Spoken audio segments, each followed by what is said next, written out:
সুজন খুবই আনন্দ করে ঘোড়ার পিঠে এমনভাবে চড়েছিল যে ঘোড়াটি প্রথমে 5 পদক্ষেপ ডান দিকে, তারপরে 3 পদক্ষেপ বাঁ দিকে, পুনরায় 10 পদক্ষেপ ডান দিকে এবং শেষে 5 পদক্ষেপ ডান দিকে ঘুরিয়ে তার যাত্রাপথ সমাপ্ত করল।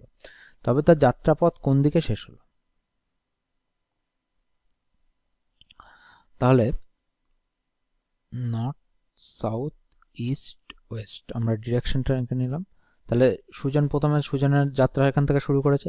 সুজন যাত্রা শুরু করে বলেছে প্রথমে 5 পদক্ষেপ ডান দিকে গেছে।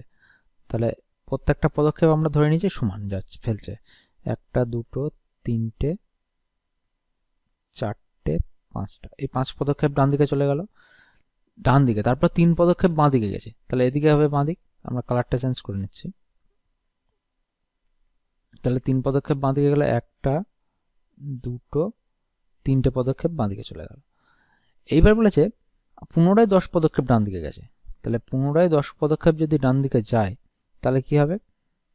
দেখো পুনরায় যদি 10 পদক্ষেপ ডান দিকে, 1 পদক্ষেপ, 2 3 4 5টা 6টা 7টা 8টা 9টা 10টা, 10 পদক্ষেপ ডান দিকে চলে গেল এবং শেষে 5 পদক্ষেপে আবার ডান দিকে ঘুরেছে, গিয়ে যাত্রাপথ শেষ করেছে। তাহলে শেষে যদি 5 পদক্ষেপ যায় তাহলে কত হবে? 1 2 3 4 5টা, এই 5 পদক্ষেপ গিয়ে যাত্রা শেষ করলো। বলছে যে তবে তার যাত্রাপথ কোন দিকে শেষ হলো? তাহলে এই প্রথম অবস্থানের সাপেক্ষে কোন দিকে শেষ হলো? দক্ষিণ পূর্ব দিকে শেষ হলো না? এটা দক্ষিণ পূর্ব দিক। দেখো এই দিকটা আমরা কি বলি? সাউথ ইস্ট জোন, মানে দক্ষিণ পূর্ব দিক।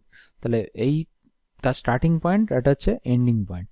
স্টার্টিং পয়েন্ট সাপেক্ষে এন্ডিং পয়েন্ট হচ্ছে, দেখো একদম 190 ডিগ্রি সরলরেখায় নেই, তার মানে হচ্ছে নিচে আছে, তাহলে হচ্ছে সাউথ ইস্ট জোন, মানে দক্ষিণ পূর্ব দিকে আছে।